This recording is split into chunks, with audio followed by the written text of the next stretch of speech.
Bismillahirrahmanirrahim. Assalamualaikum warahmatullahi wabarakatuh. Hamdan wa syukran lillah, nahmadu wa nasta'inu ala umuri dunya waddin, wassalatu wassalamu ala rasulillah ajma'in, amma ba'du. Baiklah anak-anak Ustaz seluruhnya, semoga dalam keadaan sehat walafiat dan semoga dalam lindungan Allah Subhanahu wa taala. Baiklah, kali ini walaupun kita tidak dapat bertatapan muka, tapi kita tidak ada alasan karena kita punya target untuk bahasa Arab, karena kita ini merupakan program unggulan kita. Jadi sebelum kita masuk, Ustaz ingin kita sama-sama mari kita bersyukur kepada Allah dengan mengucapkan alhamdulillah dan berselawat kepada Nabi Muhammad sallallahu alaihi wasallam dengan mengucapkan Allahumma shalli ala Muhammad wa ala ali Muhammad. Mari kita mulai pembelajaran ini. Ini sebenarnya untuk umum, baik untuk kelas 7 sampai kelas 9. Yang untuk 8 dan 9 mungkin mengulang kembali tentang pelajaran yang lalu.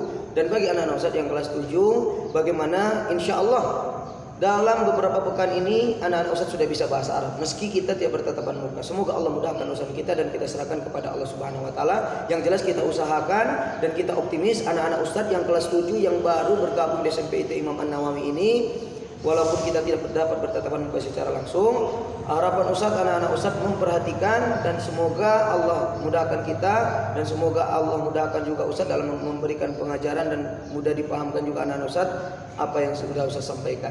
Jadi langsung saja kita mulai pembelajaran hari ini dengan membacakan Al-Basmalah. Bismillahirrahmanirrahim. Baiklah anak-anak Ustaz, untuk yang kelas 7 dan sampai kelas 9.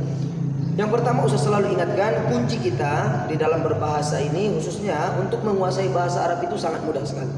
Tanamkan di dalam diri kita bahwa bahasa Arab itu sangatlah mudah dengan izin Allah dan karena Allah. Karena bahasa Arab ini adalah bahasa kita.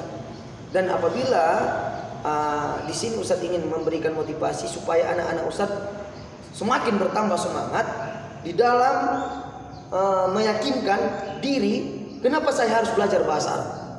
Yang pertama, Ustaz ingin menyampaikan, bahasa Arab itu bahasa yang pertama sekali kita dengar adalah bahasa Arab ketika kita lahir. Ya, begitu kita dilahirkan oleh ibu kita, seorang ayah langsung mengazankan kita, Allahu Akbar, Allahu Akbar. Kalimat yang pertama, lantunan yang pertama adalah bahasa Arab.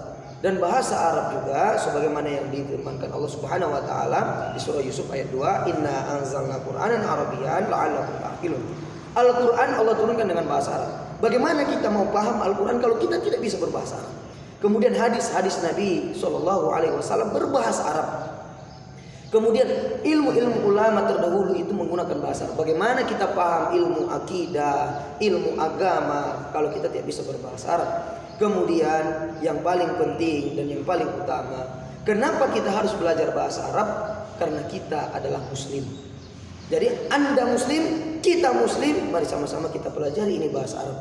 Karena bukti bahwa kita adalah muslim, kita bisa berbicara bahasa Arab atau setidaknya kita bisa menguasai bahasa Arab. Baiklah anak-anak Ustaz, sekarang kita kasih target untuk seluruh anak-anak Ustaz, baik yang kelas 7 sampai kelas 9. Untuk kelas 8 dan kelas 9, Ustaz berikan target kepada anak-anak seluruhnya satu pekan ini untuk mufradat dari halaman 47 di buku kita di Qomusul Mukhtasar kita Ustaz sampaikan. Ini untuk kelas 8 dan kelas 9.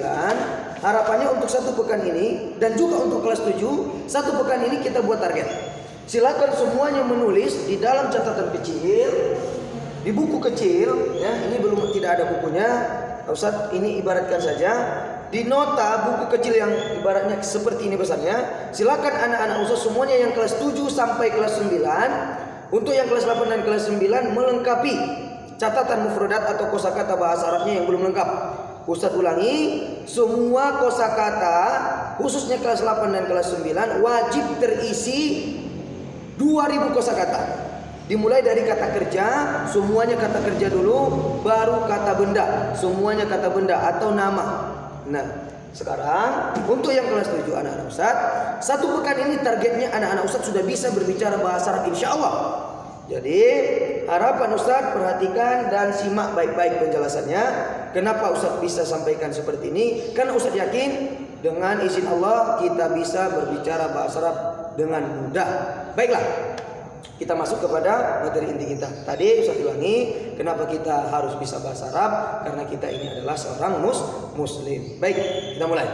Jadi Kunci daripada berbahasa Arab itu adalah, ikuti setelah Ustaz. Subhanaka la ilma lana illa ma 'allamtana. Baik, kita mulai. Ikuti setelah Ustaz, angkat suaranya. Ini yang paling penting. Kunci supaya bisa berbicara bahasa Arab itu ada 3. Yang pertama itu adalah menghafalkan kosakata bahasa Arab sebanyak-banyaknya. Yang kedua, mempraktekannya. Jadi nanti anak-anak Ustaz, apabila Ustaz sudah memberikan kosakata bahasa Arab, jadi jangan pernah lagi diucapkan bahasa Indonesianya, tetapi praktekkan langsung. Ya, ini kuncinya. Yang ketiga, jangan malu, jangan takut salah. Apapun yang terjadi, kita niatkan ini semata-mata karena Allah. Jadi jangan takut. Tidak ada penilaian sebaik-baik penilaian kecuali penilaian Allah Subhanahu wa taala. Jadi kita tidak ada mengharap siapapun. Hanya kita mengharap pada Allah Subhanahu wa taala. Jadi semangat terus pantang menyerah. Kasyafa An-Nawawi takbir. Allahu Akbar. Baiklah kalau begitu kita mulai. Perhatikan dengan baik-baik. Kita mulai dengan membacakan Al-Basmalah. Bismillahirrahmanirrahim. Qulu jama'atan al-kalimatu. Apa? Al-kalimatu. Silakan diulangi dengan suara yang keras. Al-kalimatu ismun fi'lun harfun. Sama-sama. Ismun fi'lun harfun. Jadi di sini Ustaz sampaikan kunci dalam berbahasa Arab itu hanya ada 3. Apabila anak-anak Ustaz bisa membuat kalimat, maka anak-anak Ustaz sudah bisa berbicara bahasa. Apa kunci kita bisa berbicara berbahasa Arab? Bisa kita membuat kalimat. Kuncinya ada 3. Yang pertama, kita kuasai mufradat ismun fi'lun harfun. Jadi sekarang kita bagaimana tata cara menguasai mufradat tadi? Angkat suara, hafalkan kosakatanya. Nah, sekarang kita setiap harinya Ustadz akan memberikan dan menyampaikan kosakata setiap harinya melalui video daring, ya, kepada ananda seluruhnya yang ada di rumah. Kita mulai dari penjelasan yang pertama.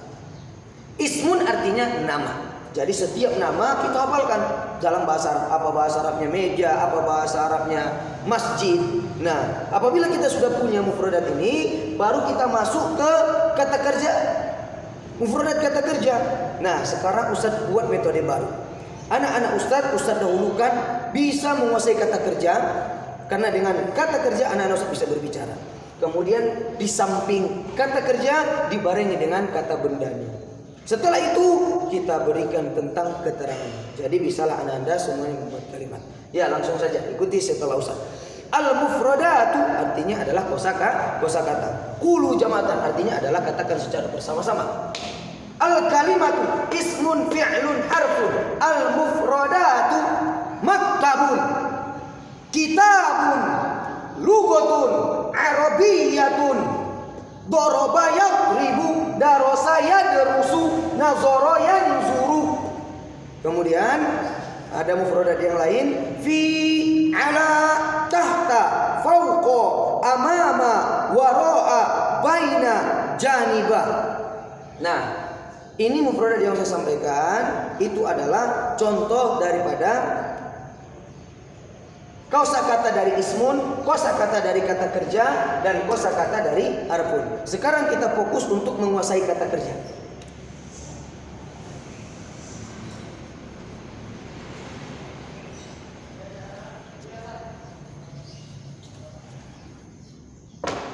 Oke, kosakata kata kerja ikuti setelah Ustaz. Ya. Qulu jama'atan. Daraba yadribu. Daraba yadribu, angkat suaranya, ulangi. Daraba yadribu, ana adribu, anta tadribu, huwa yadribu, nahnu nadribu, antum tadribuna. Kita ulangi. Daraba yadribu. Apa? Daraba yadribu.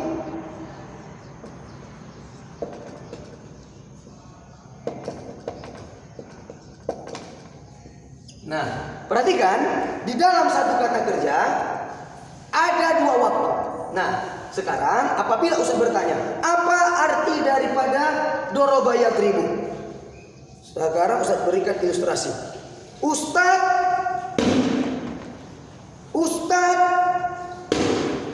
papan tulis. Berarti arti daraba yadribu adalah memukul. Bagus. Nah, jadi anak-anak Ustaz, ketika ada pertanyaan, ketika kita ingin membuat kalimat, saya memukul meja. Nggak bisa kita langsung mengatakan, misalkan bahasa Arabnya saya, ana. Kemudian bahasa Arabnya memukul, doroba yadribu. Kemudian bahasa Arabnya saya memukul, ana doroba yadribu. Tidak bisa. Nah, jadi inilah kunci pertama yang harus kita kuasai. Apabila kita sudah bisa menguasai perubahan domir, maka insya Allah kita bisa membuat kalimat yang sempurna. Nah, jadi sekarang perhatikan di sini. Apabila Ustaz menyebutkan kata kerja, kosakata kata kerja itu selalu berdampingan. Contoh, Ustaz berikan 2 kosakata kerja lagi. Ikuti setelah Ustaz. Ulu jama'atan nazara yanzuru. Angkat suaranya. Nazara yanzuru. Mantap. Apa? Nazara yanzuru. Lebih keras lagi. Nazara yanzuru. Naam. Sekarang apa artinya nazara yanzuru? Oke. Perhatikan kepada kamera. Ustad berarti arti nazar yanzuru adalah bagus, artinya adalah melihat. Luar biasa anak-anak Ustaz semuanya. Iya.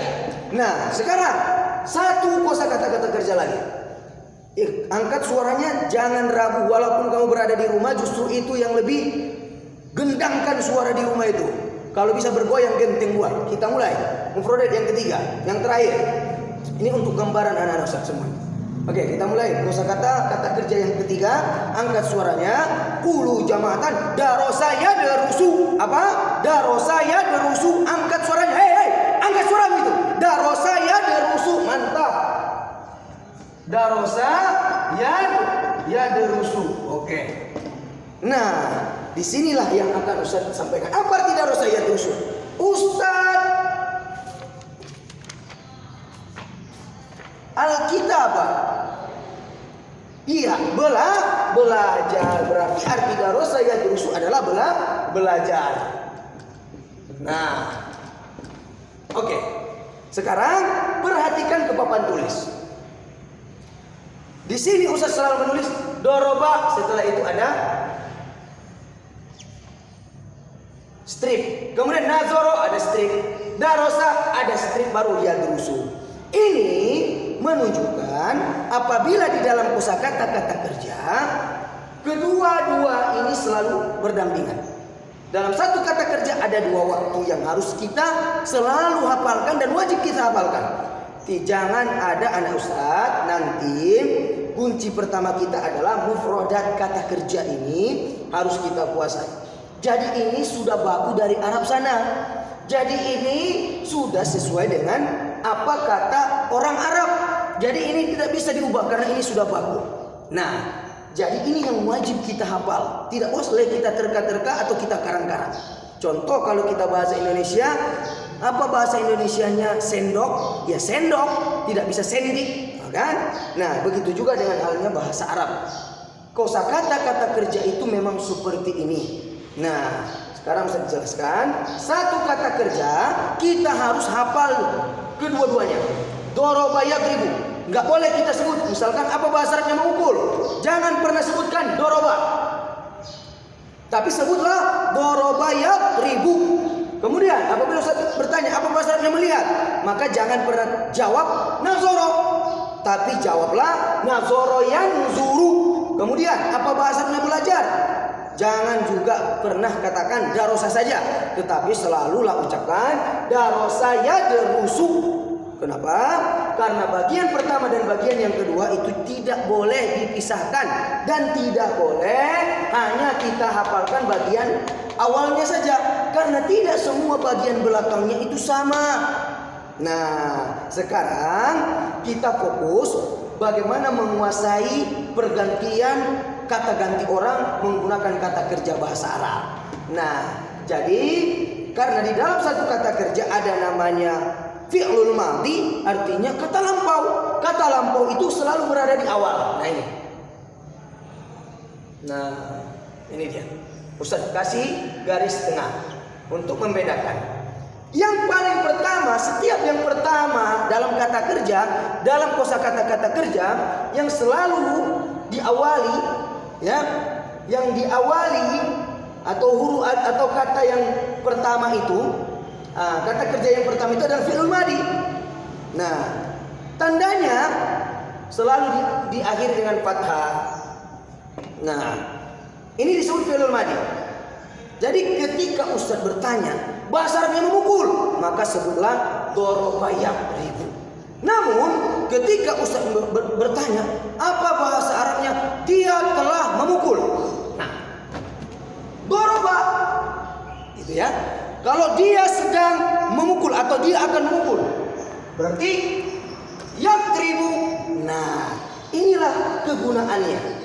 Apabila kita ingin mengungkapkan telah, dia telah. Jadi anak-anak Ustaz, di dalam kata kerja itu sudah membawa langsung untuk kata ganti orang dia secara otomatis. Dia untuk laki-laki. Jadi kalau kita pisah ini, garis ini kita belah menjadi dua, maka yang sebelah kanan itu artinya doroba, dia telah memukul. Nazoro, dia telah melihat. Darosa, dia telah belajar. Sedangkan yang di sebelah kiri ini ada yang di sebelahnya atau yang sudah diawali dengan huruf ya, itu artinya yadribu, dia sedang memukul atau dia akan memukul.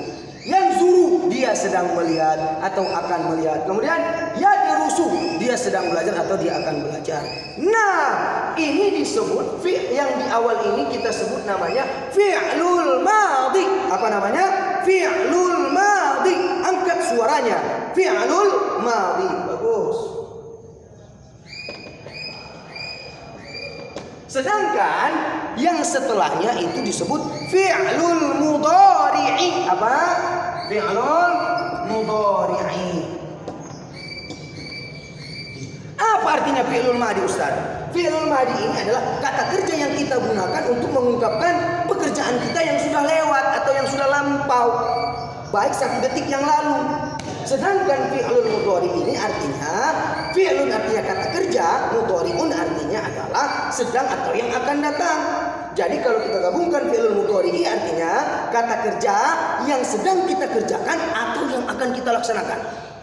Nah, baiklah anak-anak. Jadi ini yang fokus pertama kita adalah menguasai fi'lul mudhari yang sebelah kanannya, yang diawali dengan ya. Kenapa kita menguasai fi'lul mudhari terlebih dahulu? Karena sebelum fi'lul madi, karena fi'lul madi ini sangat mudah, alasan yang pertama. Yang kedua, fi'lul mudhari ini bisa kita langsung praktek karena dia adalah waktu sekarang atau yang akan datang. Maka kita dahulukan untuk menguasai perubahan kata ganti orang dalam kata kerja fi'lul mudhari. Sedangkan kalau fi'lul madi, kita tunggu selesai pekerjaan dulu baru kita ngomong. Makanya untuk lebih efektif kita biar cepat langsung kita bisa praktek, maka kita kuasai dulu terlebih dahulu fi'lul mudhari. Oke. Ikuti setelah Ustaz. Perhatikan. Ya. Ikuti, kita mulai dari memukul. Apa bahasanya memukul? Apa? Doroba yadribu. Oke. Sekarang kita pinggirkan dulu dorobanya.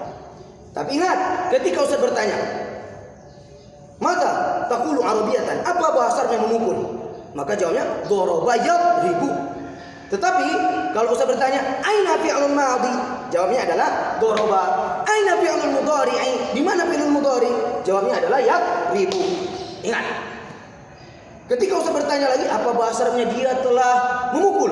Jawabnya adalah doroba. Betul. Tapi kalau Ustaz bertanya, dia sedang memukul atau dia akan memukul, maka bahasanya adalah yadribu. Tapi kalau Ustaz bertanya, bahasanya memukul, maka sebut dua-duanya. Doroba yadribu. Kira-kira bisa dipahami anak Ustaz? Bagi anak Ustaz yang kurang paham, silakan ditanyakan Ustaz langsung nanti melalui telepon atau hal sebagainya. Oke, kita lanjut. Ingat, kita kata kunci yang pertama kita kuasai perubahan dhamir fi'lul mudhari. Kita mulai. Oh, iya, mantap.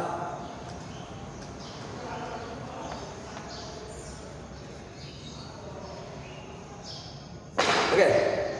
Yang pertama kita kuasai dulu fi'lul mudhari. Apa bahasanya memukul? Doroba yadribu. Mantap. Angkat suaranya. Doroba yadribu.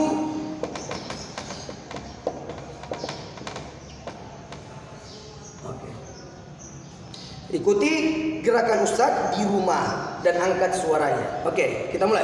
Doroba yadribu, ana adribu, anta tadribu, huwa yadribu, nahnu nadribu, sekarang kita perhatikan.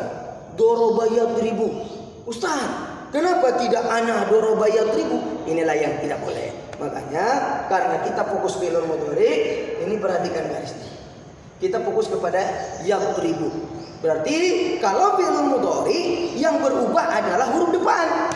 Nah, misalkan tadi saya bilang ana, apa arti ana? Saya. Ketika kita mau mengatakan bahasa Arabnya saya memukul, maka bahasa Arabnya adalah ana adribu. Lihat aslinya adalah yadribu. Tetapi karena kita domir atau kata ganti orangnya adalah saya, bahasa Arabnya saya adalah ana, maka ya yang di atas, ya yang huruf pertama itu berubah menjadi alif. Ini rumusnya. Jadi kalau ana, alif di depan. Berarti kalau nazoro yanzuru berarti kalau ana anzuru. Bagus. Nah, sekarang kita lihat. Ana adribu.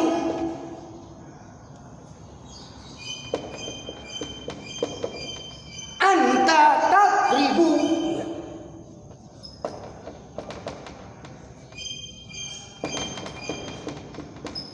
Nah, anta artinya kamu untuk laki-laki. Jadi, kalau kita mau mengatakan apa bahasa Arabnya kamu memukul atau kamu sedang memukul, maka jawabnya adalah anta tadribu. Jangan sebut anta yadribu. Anta artinya kamu, yadribu itu dia. Berarti nanti artinya kalau kamu sebut anta yadribu, artinya kamu dia sedang memukul. Berarti tidak pas. Untuk itu, kalau sudah anta, maka huruf pertamanya berubah menjadi ta. Untuk fi'il mudhari Ustaz, yang berubah itu hanya huruf pertamanya saja. Sedangkan barisnya tidak berubah. Jangan pernah ubah barisnya. Ya, ikuti. Yang perlu kamu ubah cuma huruf pertamanya saja. Yang ya kalau ana jadi alif, kalau anta jadi ta. Kita masuk ke domir yang selanjutnya. Huwa yadribu. Nah, huwa yadribu. Huwa artinya dia. Nah, apabila untuk huwa artinya dia, maka ingat setiap kosakata kata kerja apabila dipisahkan antara madi dan mudhari'nya, maka di dalamnya terdapat arti domir atau kata ganti orang secara otomatis dia untuk laki-laki. Ya, jadi kembali ke aslinya. Kalau disebut huwa, maka yadribu. Nah, ulangi. Kalau disebut huwa berarti yadribu, kembali kepada kata kerja aslinya. Ingat, apa tadi bahasa Arabnya memukul? Doroba yadribu. Berarti kalau dia sedang memukul